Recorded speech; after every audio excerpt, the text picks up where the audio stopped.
दमदार 10 की शुरुआत करते हैं इस वक्त की एक बड़ी खबर के साथ। दरभंगा ब्लास्ट में आतंकी साजिश की परतें अब खुलने लगी है। दहशतगर्दों के मनी ट्रेल से लेकर कोड वर्ड तक सामने आने लगे हैं। तो वहीं सामने आने लगी है उनकी आतंकी साजिशों की वो लंबी फहरिस्त भी, जिसमें उन्होंने पूरे देश को धमाकों से दहलाने का मंसूबा पाल रखा था।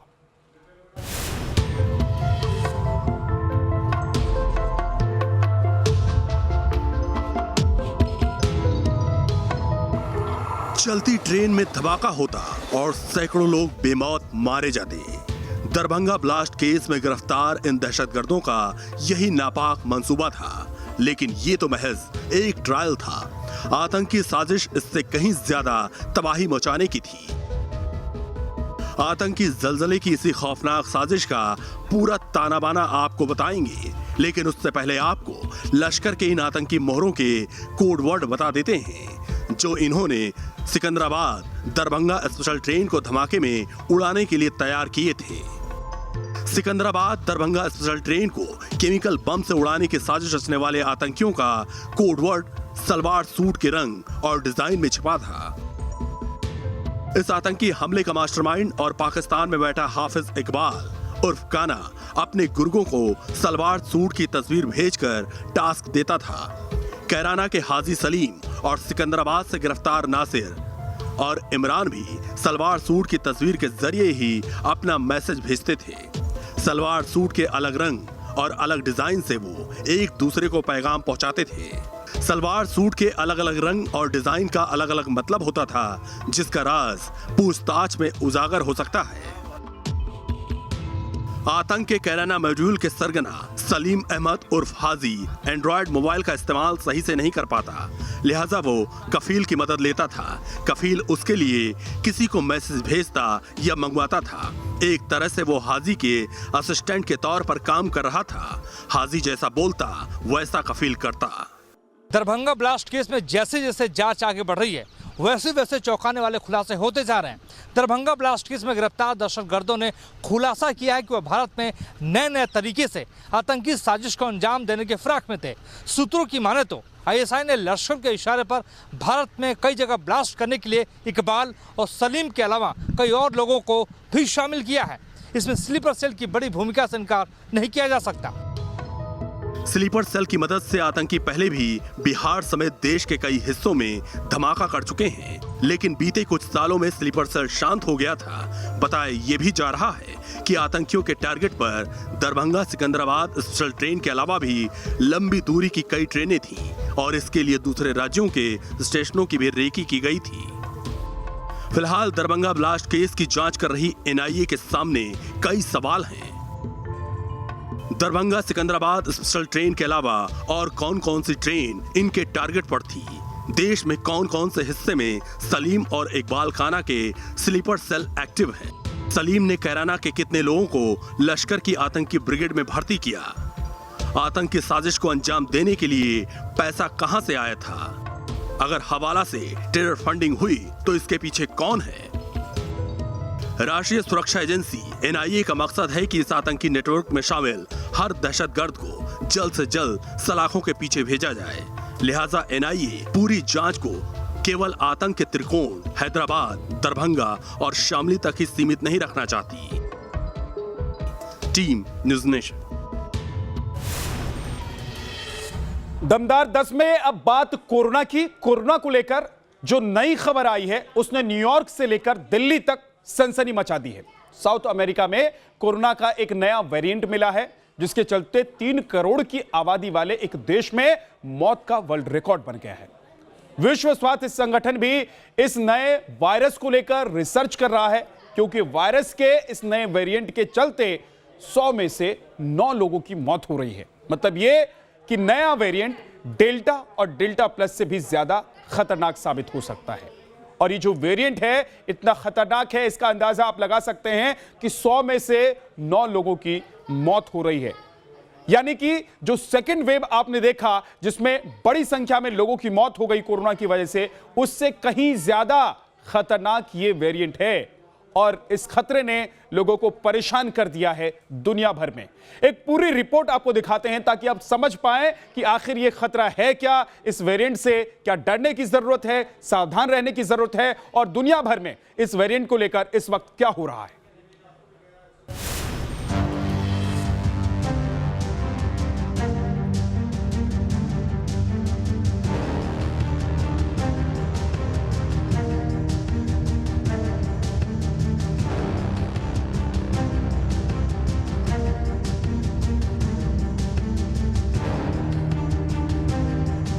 महज 20 महीने की उम्र है कोरोना वायरस की, लेकिन इस 20 महीने में इस डेडली वायरस ने अब तक 50 से ज्यादा रूप बदल लिए।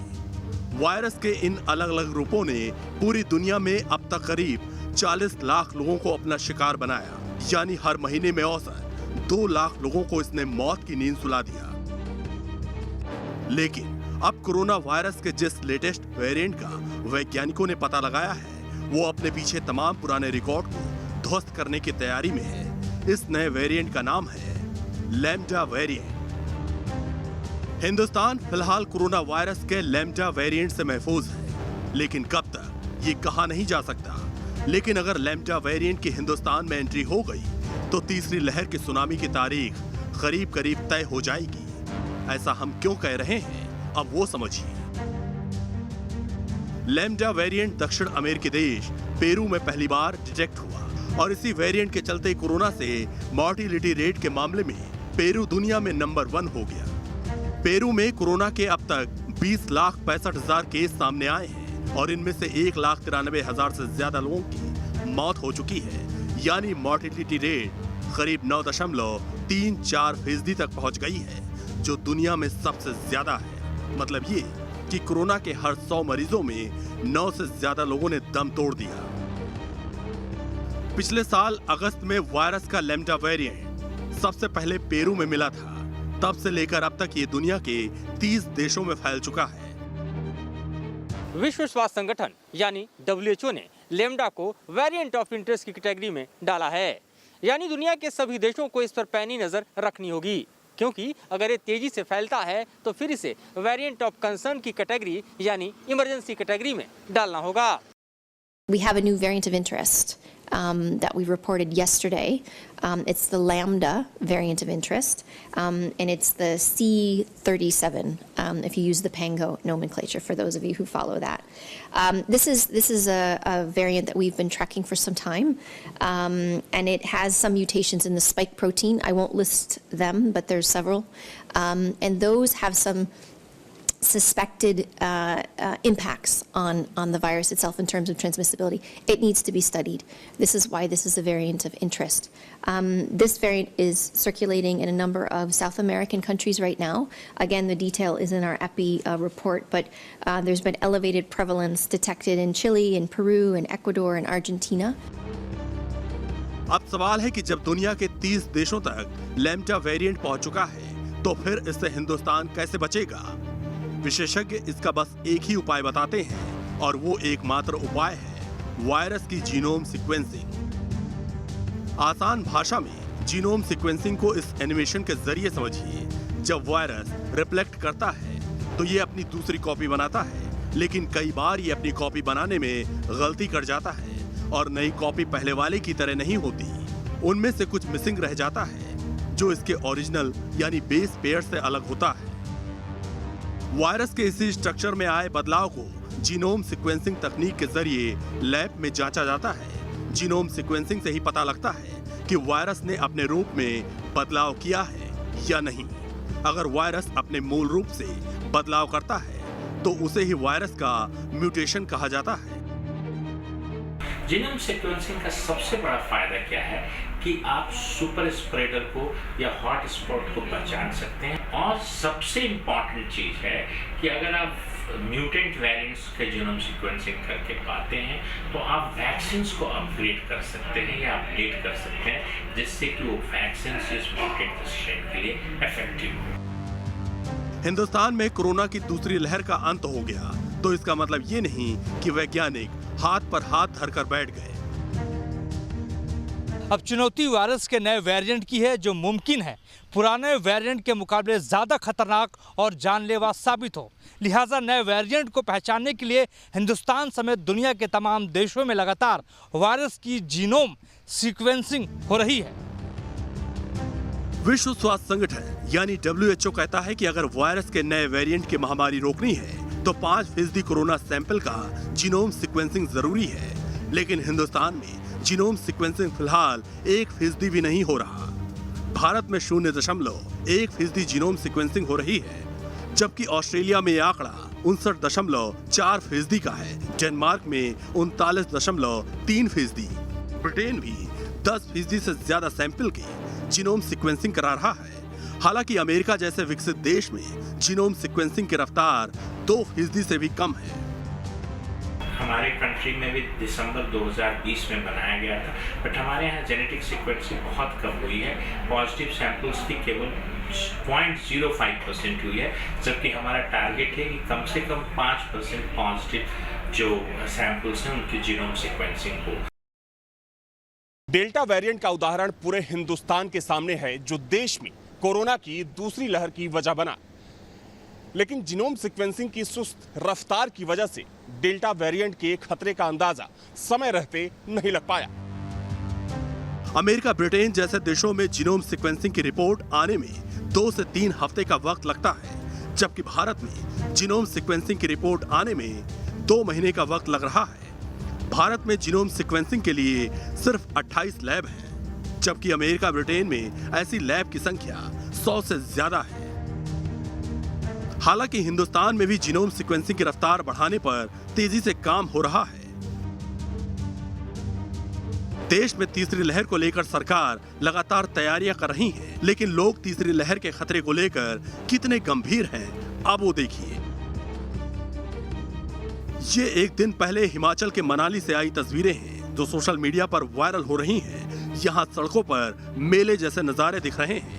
अचानक यहाँ सैलानियों की संख्या इतनी ज्यादा बढ़ गई है कि हाईवे जाम हो गया।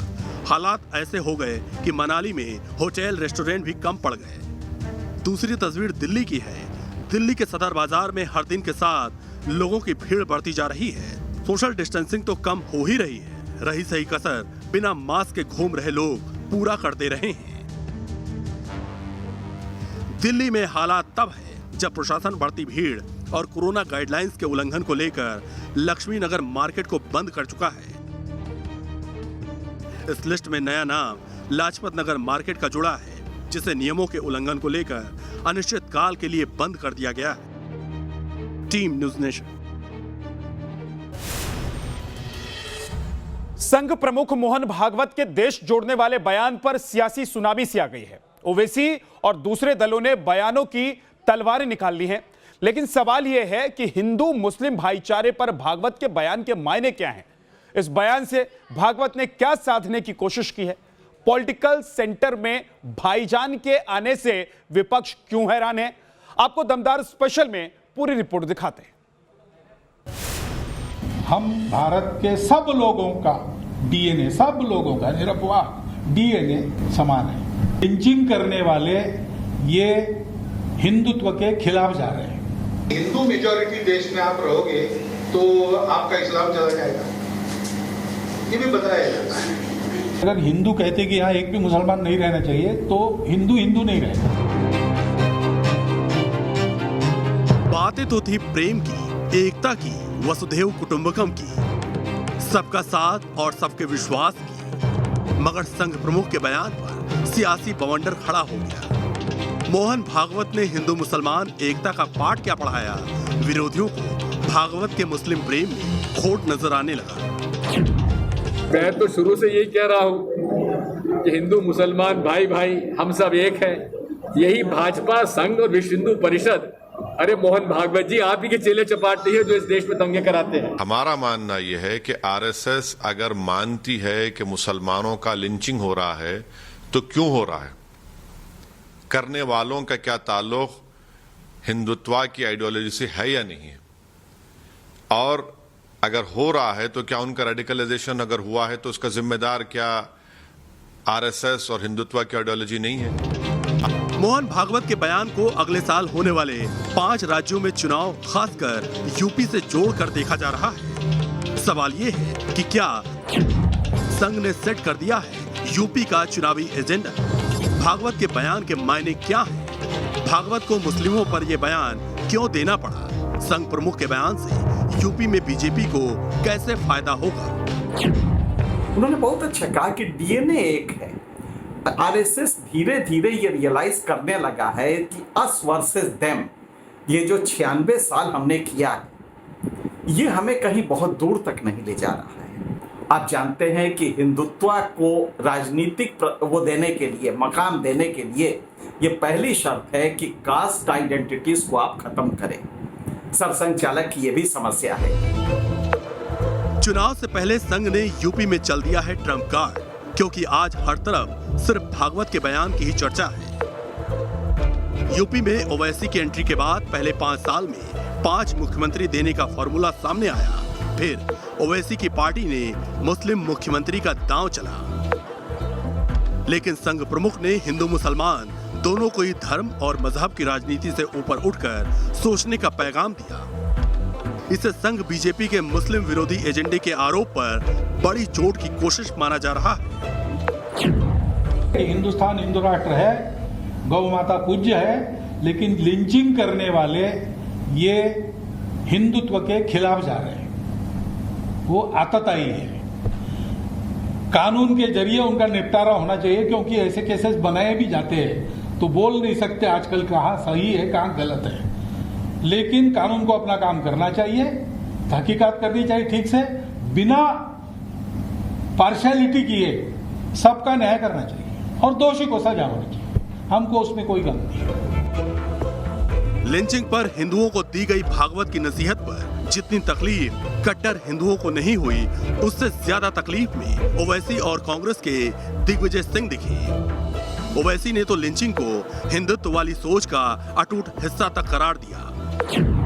मोहन भागवत जी ने मैं आपसे कहना चाहता हूं कि मोहन भागवत जी जिन निर्दोष मुसलमानों के साथ बर्ताव आपकी भाजपा और विश्व हिंदू परिषद के लोगों ने किया है, नरेंद्र मोदी जी नंबर 1, योगी आदित्यनाथ नंबर 2, इनके खिलाफ आप क्या बात करेंगे? ये सब हो रहा है तो इसका मतलब ये है कि आरएसएस अगर लिंचिंग को मानती है तो लिंचिंग का जिम्मेदार कौन है? क्या आरएसएस इस बात को मानने को अभी भी तैयार नहीं है कि उनकी हिंदुत्व की आइडियोलॉजी की वजह से मेजॉरिटी कम्युनिटी में ये जो लोग कर रहे हैं वो रेडिकलाइज हो चुके हैं? सवाल ये है कि मोहन भागवत के बयान पर यह तिलमिलाहट क्यों? तो इसे सीधे सीधे यूपी के 20% मुस्लिम वोट बैंक से जोड़कर देखा जा सकता है। विपक्ष को डर है कि भागवत के बयान के बाद ये वोट बैंक कहीं बट न जाए, क्योंकि जब मुस्लिम मतों का ध्रुवीकरण कम होगा तो उसका फायदा उतना नहीं मिलेगा। जितना ज्यादा ध्रुवीकरण होगा उतना ही मजबूत विपक्ष होगा। इसकी बानगी हाल फिलहाल बंगाल के चुनाव में देखने को मिली, जहां मुस्लिम मत एक तरफा पड़ा और ममता ने जीत की हैट्रिक लगा दी।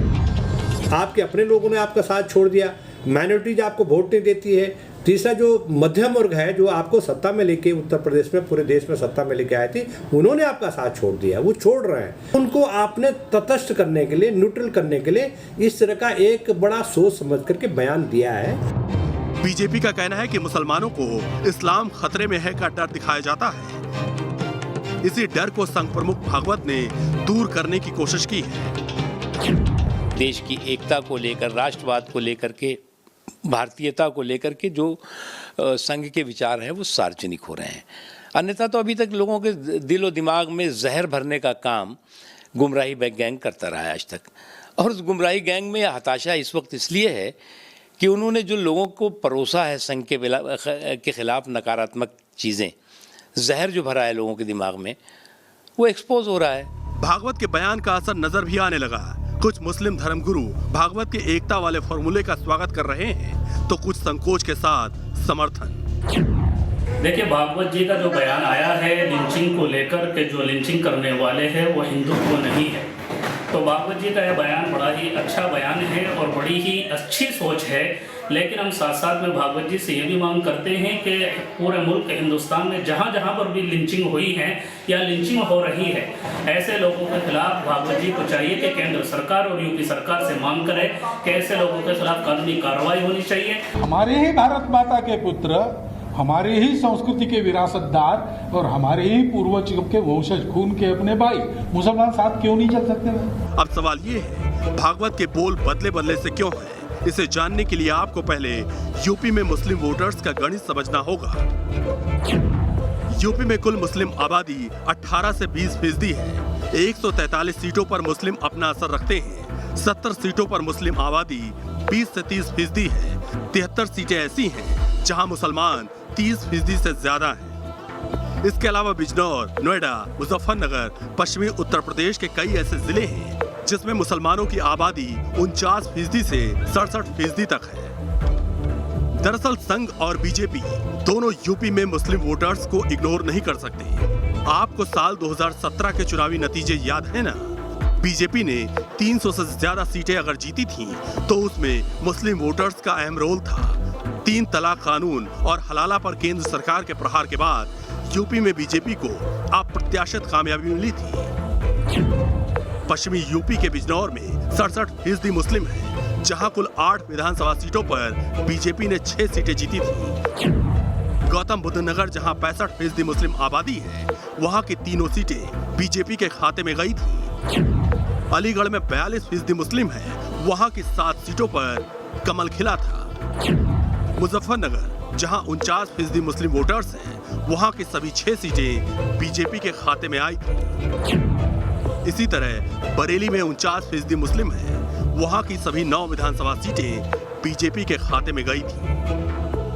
ऐसी कई और सीटें हैं जहां मुस्लिम वोट बटे थे, जिसका सीधा फायदा बीजेपी को मिला था। इन आंकड़ों को देखने के बाद आपको भागवत के बयान के पीछे का मतलब काफी कुछ समझ में आ गया होगा। इसके अलावा बीजेपी के सामने अभी बंगाल का उदाहरण है, जहां योगी और दूसरे फायर ब्रांड नेताओं के जरिए बीजेपी ने हिंदुत्व की हुंकार भरी, लेकिन चुनाव में ये दांव करिश्मा नहीं दिखा पाया। ऐसे में यूपी के सियासी बिसात पर बीजेपी फूंक फूंक कर कदम रख रही है।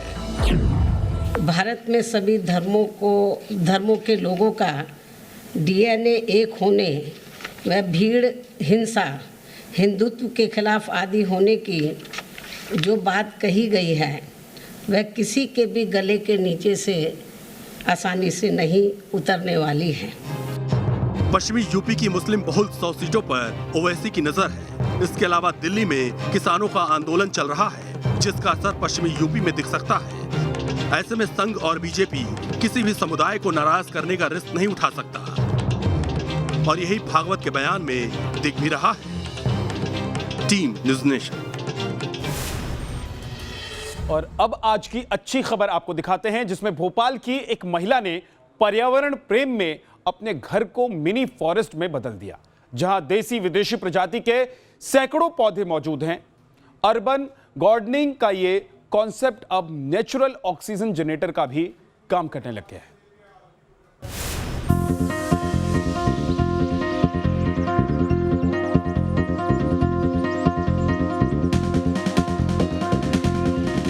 घर को बना दिया मिनी फॉरेस्ट, जहां 100 नहीं, 200 नहीं, बल्कि 4000 से ज्यादा पौधे हैं, और वो भी 450 प्रजातियों का। ये अनोखा कारनामा कर दिखाया है भोपाल की साक्षी भारद्वाज ने। भोपाल की रहने वाली साक्षी भारद्वाज, जिन्होंने अपने घर में ही मिनी फॉरेस्ट तैयार किया है। 2018 से इन्होंने इस प्रोजेक्ट को शुरू किया था, जिसका नाम उन्होंने जंगलवास रखा था, और उसके बाद फिर ये धीरे धीरे सफ़र बढ़ता गया। और आज ये आप तस्वीरें देख रहे हैं कि एक घर के उनके बाहर की तस्वीरें हैं, मगर ये किसी जंगल से, किसी फॉरेस्ट से कम नहीं है। और ख़ास बात ये है कि यहाँ पर 4000 से ज़्यादा पौधे हैं, और 800 से ज़्यादा ऐसे पौधे हैं जो कि विदेशी प्रजाति के हैं, जो भारत में आमतौर पर नहीं पाए जाते हैं। सबसे ख़ास बात इस जंगल की ये है कि ये ऑक्सीजन ज्यादा देते हैं। करीब 800 स्क्वायर फीट के साक्षी के इस मिनी जंगल में विदेशी किस्मों की 150 वैसी प्रजातियां हैं। जो विलुप्त होने की कगार पर है। ये पौधे नारियल के घोल में रिसाइकिल किए गए बोतलों और डिब्बों में वर्टिकली उगाए गए हैं। अर्बन गार्डनिंग और नेचुरल ऑक्सीजन जनरेटर तैयार करने का ये कॉन्सेप्ट साक्षी के दिमाग में कैसे आया, उन्हीं से जानते हैं। इसकी शुरुआत 2018 से स्टार्ट हुई थी और इसका इंस्पिरेशन जो हमारे घरों के कबाड़ होते हैं, जो हम हर मंथ इकट्ठे करते हैं और उसको मंथ के एंड में कबाड़ी वाले को दे देते हैं, वहाँ से इंस्पिरेशन आई थी। साक्षी भारद्वाज का कहना है कि इस मिनी फॉरेस्ट को तैयार कर वो शहरी इलाकों में ज्यादा से ज्यादा ऐसे गार्डन तैयार करना चाहती हैं। घर हो या अपार्टमेंट, डुप्लेक्स हो या फिर होटल, वो हर जगह पौधे लगाना चाहती हैं ताकि ग्रीनरी भी बनी रहे और लोगों को शुद्ध ऑक्सीजन भी मिलती रहे। Shubham Gupta, news nation, Bhopal.